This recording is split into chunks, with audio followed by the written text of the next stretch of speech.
gonna take you back to the past to play the shitty games that suck ass. He'd rather have a buffalo take a diarrhea dump in his ear. He'd rather eat the rotten asshole of a road-killed skunk and down it with beer. He's the angriest gamer you've ever heard. He's the angry Nintendo nerd. He's the angry Nintendo nerd.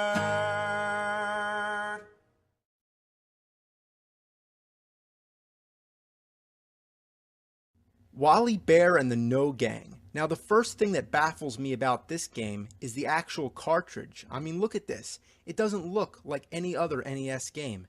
And what's this button for? Press here? Seriously? Press here? What for? I mean, is it supposed to be telling you how to push the game down? Like how to put the game into the system? Well, I can't really push on it when it's inside the Nintendo. You know, do they really think kids are that stupid? I mean, it should just say, press here, you dumb fuck. Like some kid's gonna be like, how do I put the game in? So anyway, we start off with the title screen of a deformed bear with sunglasses riding a skateboard. A stereotypical anti-drug corporate waste of imagination. You can choose between 1 and 2 players, if you're lucky enough to have a friend who would actually play this piece of shit with you. Okay, here's the plot.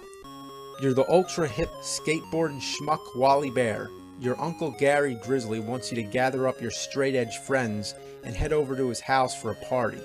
Wally must reach his uncle's house before dark, or at least before the timer runs out, for he loses all his lives. But every bird and attack dog on the block wants you dead, and there's not a whole lot you can do about that besides just jump for your life. You can get items like pizzas, frisbees, or hubcaps to throw at enemies. And you can't really hit birds because they just dart across the screen. Now why would a bird want to kill a skateboarding bear anyway? The levels are just incredibly repetitive. Like literally, the same backgrounds are used over and over again, kind of like in a Flintstones cartoon. If you notice during a driving scene, it's just the same stuff in the background being repeated over and over again. The only difference is that the Flintstones was entertaining, but this is just a piece of fuck. There's also this asshole named Ricky the Rat who's trying to knock you off your skateboard and turn you into a heroin junkie. You also have to prevent a poodle from getting her radio stolen, stop a lizard from drunk driving, and deal with other things that either want you to die or want you to snort crack up your bear snout. The music in this game just fucking sucks. I mean, no bad game is complete without some auditory shit that makes you want to puke. You'd rather listen to your only infant child choking to death. So, just turn down the volume, and while you're at it, just turn off the fucking game. Back in the 80s, it seemed like there were all these characters trying to keep kids off of drugs, whether it was Mick Gruff, or Pee-wee, or the combined efforts of Alf, Michelangelo, Bugs Bunny, and Miss Piggy. And this game, I'm sure it didn't help kids stay off drugs at all. In fact, I'm sure the people who made it were on something. So, avoid it at all costs, unless you are fucked up on drugs. So in that case, let's say no to drugs, and let's say no to this fucking game. It has just come to my attention that there is a Wally Bear hotline, 1-800-HI-WALLY.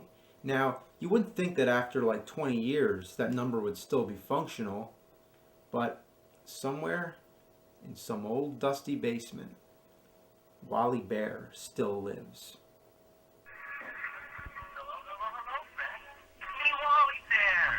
Thanks for calling me on my special Wally Bear hotline.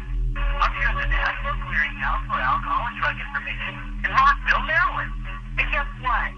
I can send you lots of information and fun stuff about how to keep yourself safe from drugs. It's all free and it's as easy as 1, 2, 3, and that's pretty easy. All you have to do is just and mailing address. I'll keep in touch with you by sending you stuff to help you have a healthy drug-free day and live a drug-free lifestyle. You have 8 simple answers to 8 big questions. Each answer comes from a different member of the No Gang. Just press the number you'd like to hear. On number 1, Rachel Rabbit jumps on... Fuck that. It's creeping me out. It's like listening to a ghost.